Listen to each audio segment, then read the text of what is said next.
Savitri. Book 5, The Book of Love, Canto 3, Satyavan and Savitri. The spirit was saved, the body lost and mute, lives still with death and ancient ignorance. The inconscient was its base, the void its fate. But thou hast come, and all will surely change. I shall feel the world mother in thy golden limbs, and hear her wisdom in thy sacred voice. The child of the void shall be reborn in God. My matter shall evade the inconscient's trance. My body, like my spirit, shall be free. It shall escape from death and ignorance. And Savitri, musing still, replied to him, "Speak more to me. Speak more, O Satyavan. Speak of thyself and all thou art within. I would know thee as if we had ever lived together in the chamber of our souls. Speak till the light shall come into my heart, and my moved mortal mind shall understand what all the deathless being in me feels. It knows that thou art he my spirit has sought, amidst earth's thronging visages and forms, across the golden spaces of my life." And Satyavan, like a replying harp to the insistent calling of a flute, answered her questioning, and let stream to her his heart in many-colored waves of speech. "O golden princess, perfect Savitri, more I would tell than failing words can speak, of all that thou hast meant to me unknown, all that the lightning flash of love reveals in one great hour of the unveiling gods. Even a brief nearness has reshaped my life.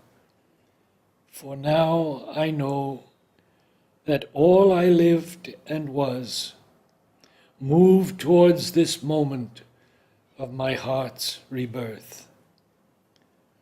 I look back on the meaning of myself, a soul made ready on earth's soil for thee. Once were my days like days of other men. To think and act was all, to enjoy and breathe. This was the width and height of mortal hope. Yet there came glimpses of a deeper self that lives behind life and makes her act its scene. A truth was felt that screened its shape from mind, a greatness working towards a hidden end, and vaguely through the forms of earth there looked something that life is not and yet must be. I groped for the mystery with the lantern thought. Its glimmerings lighted with the abstract word, a half-visible ground, and traveling yard by yard, it mapped a system of the self and God. I could not live the truth it spoke and thought. I turned to seize its form in visible things, hoping to fix its rule by mortal mind, imposed a narrow structure of world law upon the freedom of the infinite, a hard, firm skeleton of outward truth, a mental scheme of a mechanic power. This light showed more the darknesses unsearched. It made the original secrecy more occult. It could not analyze its cosmic veil or glimpse the wonder worker's hidden hand and trace the pattern of his magic plans. I plunged into an inner seeing mind and knew the secret laws and sorceries that make of matter mind's bewildered slave. The mystery was not solved, but deepened more. I strove to find its hints through beauty and art. But form cannot unveil the indwelling power. Only it throws its symbols at our hearts. It evoked a mood of self, invoked a sign of all the brooding glory hidden in sense. I lived in the ray, but faced not to the sun. I looked upon the world and missed the self. And when I found the self, I lost the world.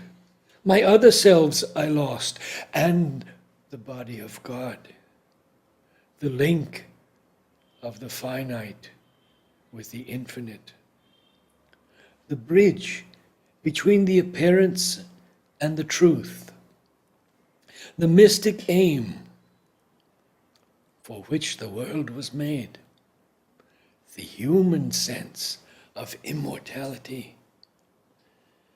But now the gold link comes to me with thy feet, and his gold sun has shone on me from thy face. For now another realm draws near with thee, and now diviner voices fill my ear. A strange new world swims to me in thy gaze, approaching like a star from unknown heavens. A cry of spheres comes with thee, and a song of flaming gods. I draw a wealthier breath, and in a fierier march of moments move.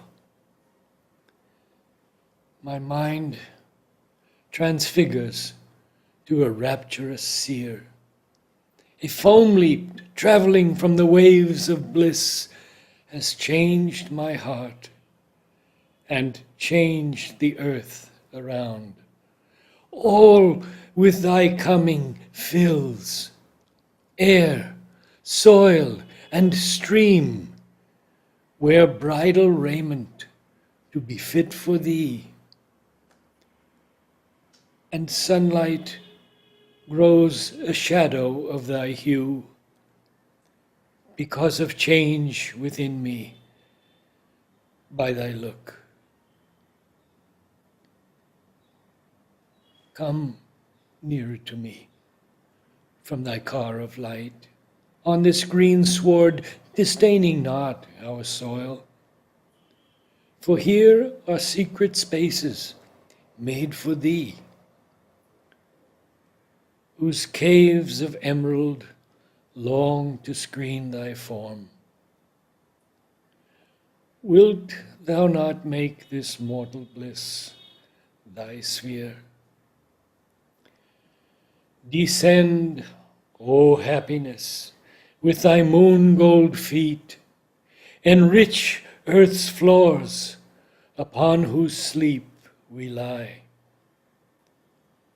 O my bright beauty's princess Savitri, by my delight and thy own joy compelled, enter my life, thy chamber, and thy shrine. In the great quietness where spirits meet, led by my hushed desire into my woods, let the dim rustling arches over thee lean. One with the breath of things eternal live, thy heartbeats near to mine, till there shall leap, enchanted from the fragrance of the flowers, a moment which all murmurs shall recall, and every bird remember in its cry.